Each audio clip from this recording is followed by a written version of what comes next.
What's going on, everyone? It is the Derf, and I'm bringing you a build today that I hope you guys do enjoy, as strange as it is that I enjoy. Yes, I'm talking about a stasis heavy build featuring an older exotic that's not brand new but has since been buffed in damage, along with the artifact mods that are surprisingly adequate, considering we just had a season dedicated to stasis, basically, where everybody went absolutely bonkers with.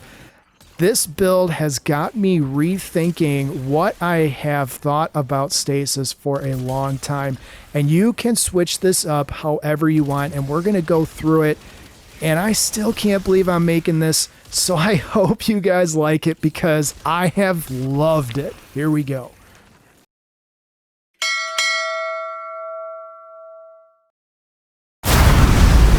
So to get started with our ice cold prismatic warlock build, we of course are going to go with Winter's Wrath as our super, cast out a barrage of stasis shards that freeze targets, and cast out a shockwave that shatters all frozen targets. Of course, shatter damage causes overload champs to be stunned. Now, Winter's Wrath is not known as a super huge DPS type of super. However, because it is a roaming super, you will be able to proc this as well as Transcendence, since remaining darkness energy weapons throughout your battle. I did a build not that long ago that surrounded this, and again, it was just basically pop and super, then Transcendence, back and forth, and this will be no different with this build. For abilities, I recommend Phoenix Dive or the Healing Rift, Burst Glide. We want the Arcane Needle to stack our melee charges 3 times, and to round it out, we're going to go with the Cold Snap Grenade. Now, the Cold Snap Grenade is a personal preference when I'm maining a stasis style of play. The reason being is I want to be able to freeze as many targets as possible. True, I'm going to be able to do that with my stasis weapons, but I've got help from my aspects and my fragments to double down, as well as part of the artifact to increase the overall damage I'm able to cause with stasis in a general sense. For aspects, first up on the list is going to be Feed the Void. Defeat a target with any ability to activate Devour. Your Devour effects are improved, restoring additional health and grenade energy. We're going to get additional grenade energy through some of the buffs we can get through the artifact, but that's the other reason why I'm running the Cold Snap Grenade, because we're going to be getting it back super quick. And again, any ability defeat gives you Devour, so we're going to be having Devour basically constantly refreshing our health as well as our grenade energy. Up next, we've got the Lightning Surge. This is kind of a calculated thing. I want the Lightning Surge because I want to be able to be amplified, which makes stasis, I think, way better when you are amplified. If I was running a stasis heavy class, then I think the only substitute would be Bleak Watcher to take advantage of additional ways to slow and freeze combatants. But Lightning Surge has the win. You get your Bolt Charge, and again, you can discharge Bolt Charge with weapon damage, and yes, sometimes that includes shatter damage. For fragments, first up on the list is going to be Facet of Purpose. Picking up an Orb of Power grants us Frost Armor. You are fortified by layers of durable stasis matter, reducing incoming damage. Frost armor damage resistance grows stronger as you gain additional stacks. We are going to have times 1 billion stacks of frost armor. Of course, it's not 1 billion. It's more like, I think 5 is what it maxes out at, if I'm not mistaken. Maybe 8, but I'm pretty sure it's just 5. I guess I've never actually checked the left-hand side of my screen, so when we look at the footage during the boss battle, we can check and see what I'm at. But either way, we get that frost armor, we get damage resistance, which again is nice because we're going to take advantage of the artifact to output our damage higher. Next up is Fast of Awakening. Rapidly defeating targets with light or darkness damage or super final blows generates an elemental pickup of matching damage type. Plus 10 to health. We're going to be generating fire sprites, ionic traces, and stasis shards. Occasionally we will spawn a tangle, but that's not going to be very often, and there's no situation in which we're going to be spawning a void breach. So we will be able to take advantage of 4 out of 5 elemental pickups. Fast as Sacrifice, next up on the list. When you have an Arc Solar or Void buff, ability Final Blows grant bonus Darkness Transcendence energy. Now, you can make an argument to switch this out for the light variant of that. which is Facet of Courage. Your Arc, Solar, and Void abilities deal increased darkness to targets effective with darkness debuffs. Either way, I don't think you can go wrong here. We're going to be using a special ammo weapon to spread Scorch, so we're going to be able to get, you know, gobs of light and darkness transcendence energy regardless. Next up, we have Facet of Balance. Rapidly defeating targets with light damage grants melee energy. Rapidly defeating targets with darkness damage grants grenade energy. Again, constantly refreshing that cold snap grenade, and we're going to be freezing everything on the battlefield that we possibly can. Rounding us out is going to be Facet of Protection. While surrounded by combatants, you are more resistant to incoming damage. While Transcendent, the effect is increased plus 10 to melee. One of the beautiful things about this is because we're going to be Transcendent a lot, and we're also going to have Frost Armor a lot, when you're in and out of Transcendence, not only are you going to be spamming your Lightning Surge, you're also going to have Frost Armor if you're using your weapons as well. So you're going to have multiple ways that you're going to be able to protect yourself, even in the hardest of content. Again, this is not a speedrunner style build, but for those of you who like Stasis and have used Stasis many times like I have to get through harder content, this is going to be one of the things you have to consider. For stat distribution, I recommend speccing into Grenade, Melee, and of course weapons in that order. Depending on your armor rolls, you may be able to get what I have here, which is 4 100 level stats. If you are one of those few who have 4 100 level stats, go ahead and throw in between melee, grenades, super, and weapons. Super is important because you want to get at least a little bit of bonus damage from your super. Again, this is not a DPS heavy style super. In fact, I generally only use this against bosses as just kind of a way to thin out the crowds when there's a boss and then there's a bunch of ads around, and the boss will take additional damage or the ads will take additional damage, and I'll generate orbs of power that way. That's really the way that I use this. I don't pop my super going, all right, whatever I'm shooting at is automatically going to die now, because as we know, that's not really realistic. However, majors, champs, things like that, you can absolutely pop this for. You got to use this super kind of in a different mindset than you would like a Nova Bomb, for example, or Needle Storm. You know, when you're popping this super, you want to be able to know that, hey, I'm getting a little bit of extra bonus damage, so if I break 100 here, that's great. But realistically, what's going to carry you through this style of play is going to be your abilities. So melee, grenade, and weapons are important to jump on as far as bonus damage opportunities. To put this in perspective, weapon damage, we're going to get an extra 15% plus 0.5% with our primary special damage. Large ammo brick chance increases by 3 when we're at 104, and heavy weapon damage goes up by 0.3 for PvE on top of the 15%, and that's going to be important when we go through our weapons. Super, 190% plus an additional 2.3%. Now, if I had a little bit better roll with some of my armor, this probably would be somewhere around 5 to 10%. Grenade stats, 56 seconds, but again, 190% regen rate, and melee at a cool 1 minute even with, again, 190% recharge rate. For weapons, you have a slew of options you can go with. I'm going to go through what you saw in the intro and what I think you're going to have to negotiate with depending on what activity you're playing. So the choices are Fair Judgment, Veiled Threat, Wicked Implement, Bold Endings, or in a pinch, Red Tape. Red Tape would really only be used if you are going to be encountering barrier champs and you are very good at hitting your precision shots. Fair Judgment and Veiled Threat. Veiled Threat is what you saw in the intro video. It's one of the best ones I like because I can get additional orbs generated when I roll it with attrition orbs. But if you want to proc more frost armor with Headstone, Fair Judgment is definitely awesome. And then, of course, with your Wicked Implement, you get the addition of the weapon damage. You see the green little icon in the top right of the Wicked Implement screen here. Bold Endings is nice because you can proc Headstone and Dragonfly with this if you craft it. And then, of course, Red Tape, you get the, what is this? This is the triple tap? No, I'm just kidding. 4 times the charm. At 200 rounds a minute, it's still a faster firing weapon than, you know, other scout rifle options or sometimes even the hand cannon options that obviously are not bold endings. Any of these 4 will work good. Now, what I think you need to consider is your heavy weapon.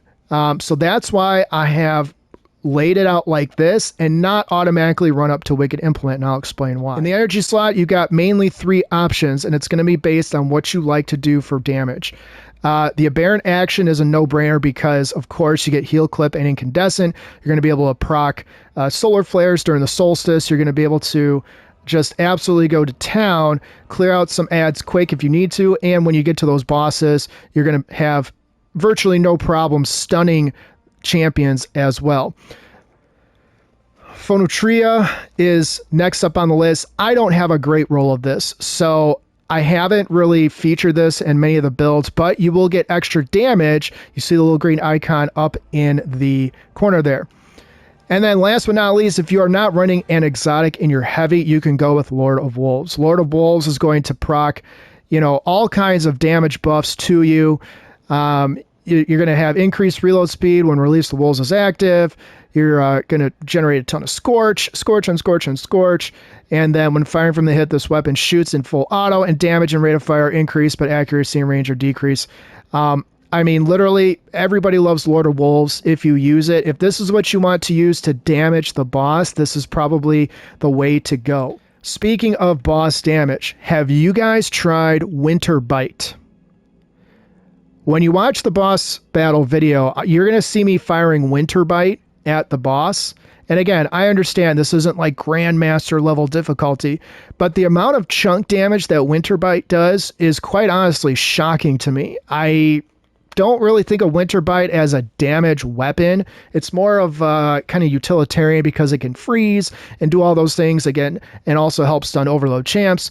But Winter Bite is putting out some serious damage because of the buff to the artifact for using a featured exotic. Keep in mind, I'm getting an extra 10% power slot weapon damage on top of getting an extra 0.3% from the heavy weapon damage for being over 100 with weapons, and a plus 15% because I'm maxed out at 100. So what does that come out to? 15.3 plus 10, so 23.3. So basically every 4th shot, or every 4 shots is an extra 1 shot on the 4th shot. That's pretty darn good. And yes, I know it's not the fastest reloading weapon on the market, 45 rounds per minute also, and a very weak magazine. This thing is putting out some serious work, and I think it's going to be interesting once we start seeing a lot more Grandmaster style content, once, especially when I get to higher power level, because I'm still on the proverbial grind since I'm switching between all 3 characters. But Winter Bite might be the play here. However, if you don't like Winter Bite and you just want to run with something that's completely stupidly fun, Dimensional Hippotrochoid. I try saying that 3 times fast. Envious Assassin with Chain Reaction is absolutely bonkers in general play. So if you're just on the proverbial power grind, you've got other options for DPS, or maybe you're running with Wicked Implement in the kinetic slot. Dimensional Hippotrochoid is absolutely ridiculous to play with, and it's super easy to control, being a wave frame heavy grenade launcher. It's like the Stasis version of the Hula Baloo. Of course, you can roll with the VS Chill Inhibitor. Demolitionist and Bait and Switch is a no-brainer when it comes to rolling with this weapon. But again, no damage buff, and it's a 150 round per minute, so keeping stability up might be a little bit tough. Last but not least, the Suspectum 4FR. You can roll this with Envious Assassin and Chill Clip. For a linear fusion rifle, the ability to proc Chill Clip when you're dealing damage from a distance with a boss makes this into the list of your possibilities for your heavy weapons. So for armor, Mantle of Battle Harmony, Absorption Cells, gain super energy on elemental weapon takedowns. Final blows with weapons matching your equipped super damage type grant you super energy. When your super energy is full, you instead gain a temporary bonus to weapon damage of that type. So you're going to be able to receive that extra weapon bonus damage to whatever stasis weapon you have when your super is full, which is going to be practically all the time because it's a roaming super, and you're getting bonus super on top of all your normal kills. So as you're building this with the options that I gave you earlier, maybe you have some other ideas of your own. Keep this in mind, because whatever your main DPS weapon is, make sure you're using that for the bonus damage. As far as the rest of the build goes, whatever general armor mods you need, go ahead and spec into it right here. In the helmet, make sure you have a heavy ammo finder on. Go ahead and throw the thermodynamic siphon on, and go ahead and throw in a harmonic siphon on top of that so you get a little bit bonus potency to the orbs of power you generate with your stasis weapons. For the arms, go ahead and throw on fastball and 2 heavy-handed. The reason we want heavy-handed is because we're going to be spamming our lightning surge. Every 5 seconds we can generate an orb of power, which, to be honest, if you can wait 4 seconds to use lightning surge, in certain activities there's not a lot of add density, so that shouldn't be hard to constantly have a full charge of melees and or grenade. For the exotic armor, make sure you're putting on the stasis ammo generation for your heavy if that's what you're running. Switch it out with solar if you're rolling with solar. Go ahead and throw on 2 elemental resistances as well. For the legs, go ahead and put on innervation, invigoration, and absolution. Now you could make an argument to put on double innervation as opposed to 1 and 1, but I think the way that we have it here is probably best. In the class item, go ahead and put on the class fonts, so 1 orb of power bumps you up at least 30. Next, put out outreach on so you can get your charge melee back faster, and of course round it out with Reaper. For the artifact, it's really going to depend on what your main weapons are that you pick. If you go with any of the options that I gave you in here, you can go with anti-barrier scout and pulse rifle, unstoppable sidearm and hand cannon, or you could go with the overload rapid fire for auto rifle as well. If you are rolling with Lord of Wolves, make sure you put the overload shotgun on as well. In the second column, make sure you have flame, fiber, and freeze, and you have 1 with frost. In the third column, make sure you have fever and chill, reciprocal draw if you are rolling with a sidearm, and refresh threads as well. In the fourth column, make sure you have elemental coalescence so that you can get your elemental pickups matching your equipped super, which will grant you frost armor, cauterize darkness, stasis, or strand debuff. Non-boss combatants take increased solar damage, which again is why you want to alter between the two. Finally, we want to roll a shield crush, and frigid glare gets its time in the sun here. I don't often get to talk about frigid glare in a lot of my builds because solar is king right now. However, because we want an ice cold warlock build, frigid glare, I don't know if you've played around with this at all. Go to your favorite mission and just kind of mess with it. The combatants releasing freezing bursts is pretty nice to see, and I can see a situation in which someone would fall in love with this and probably want this as a way to deal with ads as opposed to doing just solar specific. And the reason I say that is stasis, again, is not known to be a DPS or just a flashy style of play. But frigid glare at least puts it in the ballpark because we have things like radiant shrapnel. Of course, we also have stasis crystals that can proc frost armor, which again, all these things kind of feed in. Having both of those in your ice cold warlock build makes it very nice. But shield crush is going to take at least one of these slots because while I have frost armor, my melee recharges faster and deals increased damage. And the other reason that we're using our lightning surge is while you're amplified or radiant, your grenade recharges faster and deals increased damage. So on top of devour, we're going to get shield crush, and then of course on top of frost armor, we're going to get frigid glare as well. So one of the reasons I think you should try this build is, hey, stasis is getting some time in the spotlight. We had a little bit of fun, I guess we can use that word, when stasis was the... Man, I hate to say the word meta, but there was just so many artifact mods that fell in the stasis category that it was hard to ignore. Elements like solar got completely ignored during that season. And let's be honest, stasis is hard to spec into if you're constantly trying to speed run things. If you are as aggressive as a player as I am, sometimes it's hard to slow down and just take your time through things. But this is kind of a nice blend with Mantle of Battle Harmony getting that extra damage resistance. You got 5 out of 5. You're going to get an extra 10% damage resistance on top of your heavy weapon damage. I mean, if you haven't messed around with stasis this season because you think, well, solar is king, I'm just going to do solar, I'm going to do nothing but solar. The Flame Fiber and Freeze Siphon mod makes it easy to pair solar and stasis weapons together. We haven't seen that in, man, 4 seasons ago. I'm kind of blanking. Maybe you guys can let me know in the comments when the last time stasis and solar could be siphoned together. It's been a long time. So rolling with a Mantle of Battle Harmony build that surrounds stasis, it's very easy to proc Transcendence and proc your super right after, or vice versa, with Lightning Surge, with Mantle of Battle Harmony, with a slew of stasis option weapons, and of course, Aberrant Action. We've got a couple of others that I think would fit the bill as far as your energy weapon. And like I said, Winter Bite, if you haven't even picked this thing up yet, I mean, this thing is doing some stupid damage. Now, true, would I bust this out in a raid? Probably not. But for all intents and purposes, whatever you're running, you can run it theoretically slow enough to get the higher end gear that you want so you can go through the power grind even more efficiently. Again, my job as a content creator here is to kind of give you guys just literally as many different ways to spec into your characters as possible. You can see my power level every time that I switch up builds and things like that just dips lower and lower and lower. I'm not actually 231. I'm higher than that. But to try to give you guys ideas, like people that want to spec into stasis, people that want to spec into solar, having all these different options, it's hard to level all that stuff up together. So my goal, as you know, the one that you're watching right now on the screen, which thank you if you have made it this far watching me, is to try to make it as fun as possible and also as efficient as possible. If you're not a speedrunner, this is the style for you. If you like to go through Grandmasters and just take your time, once you get the higher enough gear, these are all conversations that we can have inside of a Gram. Is this powerful enough?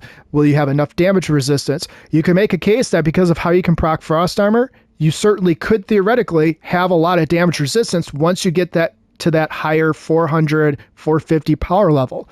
So again, to each their own, but for an ice cold stasis warlock that focuses on prismatic, so you can have some additional nuances within the build, this is pretty easy to get the hang of. And oh, by the way, you get additional weapon damage every time you have your super fully charged, which literally is all the time in here.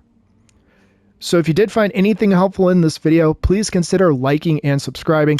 If you know a guardian out there who is trying to pair maybe a little bit more heavy stasis in their life with a little bit of solar and some flare on the side, make sure to share this video with them or send them my way. My goal is to help as many people as possible. As always, I will have a dim link in the description. And if by chance you are looking for a non-toxic gaming community, make sure you hop into my Discord. We got a lot of great people in there. Everybody is on the power grind right now, and you can see just the way that everyone's interacting with, you know, inside the Discord. People are trying to do different things, trying to get different weapons, trying to level up as efficiently as possible. And sometimes it's easier when you have a pal on your side, and that's what the community is all about. So shout out to my Discord, and shout out to you if you've been a solo player that's been looking for, you know, a non-toxic environment. Hop on in. We'd love to have you. All right, I'm going to switch over to the boss fight and show you this Winter Bite in action, and then we'll wrap it up. All right, so boss damage time. Take a look at the chunk right off the bat that this weapon does to the boss. To say that I was shocked to see, and I get it, this is not Grandmaster or even Master difficulty, to see that chunk damage just automatically come off the top before I even pull out my super. I mean, I was just like, what planet am I on? Stasis is not known for doing chunk damage, at least not in Warlock minds. If anything, Stasis is arguably one of the weakest in terms of doing anything that's chunk damage related to a boss. I mean, we use it as a utilitarian element. I mean, just look.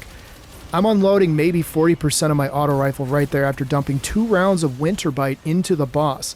And again, I get it. This isn't Grandmaster or Master level content. But to say that I'm just kind of thrown for a loop at how is Winter Bite really getting all of this extra damage. Now, I get it. 10% from the artifact plus the 15% from my weapons. Yeah, I guess I shouldn't be technically surprised. But for whatever reason, I just can't shake how confused I feel, because the last time I picked up Stasis and tried to spec into it this season, to say that I was underwhelmed is, I mean, an understatement. I was like, man, I'm never going back to it. And look, boom. 2 winter bite shots, and I finished the boss off. So anyways, I hope you guys liked this video. Sorry if it seemed like I'm still struggling to process what I'm watching on the screen here, but hopefully you can find a way to take this build and make it even better, or use it in good faith at harder level content, and let me know in the comments how it works for you guys. I will see you next time. Thanks as always for your support. Take care.